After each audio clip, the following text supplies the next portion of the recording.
Narayanganj general হাসপাতালে রান্নাঘর সহ হাসপাতাল পরিষ্কার পরিচ্ছন্ন না পেয়ে নারায়ণগঞ্জ জেলা সিভিল সার্জনদের প্রতি ক্ষোভ প্রকাশ করেন স্বাস্থ্যমন্ত্রী সর্দার সাখাওয়াত হোসেন বকুল। আগামী 3 দিনের মধ্যে পরিষ্কার পরিচ্ছন্ন না করা হলে প্রশাসনিক ব্যবস্থা গ্রহণ করা হবে বলেও হুঁশিয়ারি দেন তিনি। সকাল 10টায় নবনির্মিত আইসিইউ বেড উদ্বোধনের কর্মসূচি থাকলেও তিনি 1 ঘন্টা আগে হাসপাতালে পৌঁছে বিভিন্ন বিভাগ ঘুরে দেখার পাশাপাশি চিকিৎসক, নার্স এবং কর্মকর্তা কর্মচারীদের উপস্থিতি যাচাই করেন। এ সময় মন্ত্রী জানান, স্বাস্থ্য খাতকে জনগণের দোরগোড়ায় পৌঁছাতে এবারে বাজেটে জিডিপির 1% অর্থাৎ 69,000 কোটি টাকা বরাদ্দ দেওয়া হয়েছে। সারা দেশে 20টি বিশেষায়িত হাসপাতাল নির্মাণ করা হবে, তার মধ্যে 2টি শুধু মহিলাদের জন্য।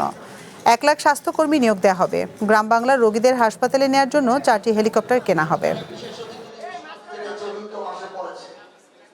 আপনাকে পরশুদিন পর্যন্ত টাইম দিয়ে গেলাম। আপনার কিচেন থেকে সকল জিনিস বের করতে হবে, সকল কালো পাতিল আপনাকে ভেঙে বাঙ্গারির কাছে বেরতে হবে, ডিসি সাহেবের প্রতিনিধির সামনে। সকল মালামাল যা আপনি রেখেছেন, দাহ্য পদার্থ, ক্ষুধাটা খাসতে একটা আগুন লাগবে, একটা মানুষ বাঁচতে পারবে না, আগুনও নিবাতে যাবে না। আমি অনুরোধ করবো ডিসি মহোদয়কে সামনে নিয়ে আগামী পরশুদিন বিকালে আপনি পাকঘর দেখবেন, বাথরুম দেখবেন, কন্ডেমনেশন জিতবেন।